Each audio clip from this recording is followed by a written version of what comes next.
নানান উৎসাহ উদ্দীপনার ভিতর দিয়ে ঢাকা বিশ্ববিদ্যালয় কেন্দ্রীয় ছাত্র সংসদ ও হল সংসদ নির্বাচনে ভোট গ্রহণ চলছে। সকাল ৮টা থেকে ভোট গ্রহণ শুরু হয়েছে, চলবে বিকেল ৪টা পর্যন্ত। নির্বাচনকে কেন্দ্র করে বিশ্ববিদ্যালয় জুড়ে নেওয়া হয়েছে কড়া নিরাপত্তা ব্যবস্থা। আনসার ইসলামের ক্যামেরায় বাতেন বিপ্লবকে সাথে নিয়ে রিপোর্ট করছেন রাকিব মানিক। প্রাচ্যের অক্সফোর্ড খ্যাত ঢাকা বিশ্ববিদ্যালয় নানান জল্পনা কল্পনার অবসান ঘটিয়ে দীর্ঘ ৬ বছর পর অনুষ্ঠিত হচ্ছে ঢাকা বিশ্ববিদ্যালয় কেন্দ্রীয় ছাত্র সংসদ ও হল সংসদ নির্বাচন।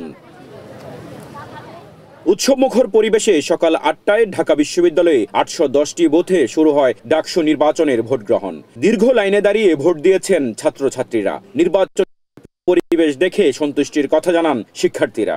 প্রতিবন্ধকতা ছিল না, কারণ এবার তো কোনো লিডিং সরকার নাই, তো কেউ যে বাধা দিবে লাইক ১৯ সালে যেরকম হয়েছিল এরকম কিছু এবার তো হওয়ার কথা না।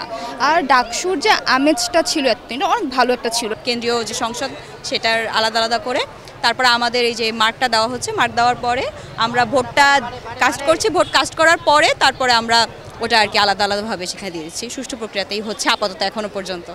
ডাকসু নির্বাচনে এবার ভিপি পদে প্রার্থী ৪৫ জন আর জিএস পদে প্রার্থী ৩৮ জন।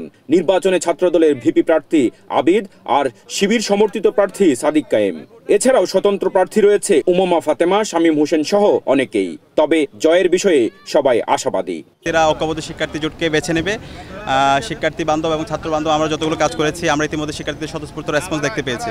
এবং এই নির্বাচন, এখানে আমরা যারা নির্বাচন করছি সবাই আমরা জুলাইয়ের একজন সহযোদ্ধা ছিলাম, তো আমরা আশা রাখছি সবাই এখানে দায়িত্বশীল আচরণ করবে। এখন পর্যন্ত ভালো, ৫০ মিনিট পার হয়েছে, এখন পর্যন্ত ভালো। আমি আমার নিজ কেন্দ্র উদয়ন স্কুলে ওইখানে গিয়েছি এবং টিএসসিতে আসলাম। এখন অন্যান্য কেন্দ্রগুলো ঘুরবো।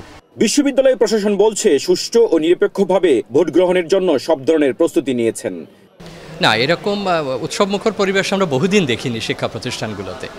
এমনি নির্বাচন প্রচার অভিযানের সময় আপনারা লক্ষ্য করেছেন যে প্রার্থীদের মধ্যে যে সহমর্মিতা এবং আইন মেনে চলা, যেমন আমরা রঙিন সিনথেটিক পোস্টারগুলো অপসারণ করেছি, তারা কিন্তু সেটা মেনে নিয়েছেন। তারা সাদা কালো, আর এটা একটা প্রচারণার যুগ, প্রার্থীরা তো কিছু প্রচার স্বাভাবিকভাবে তারা করবেনই।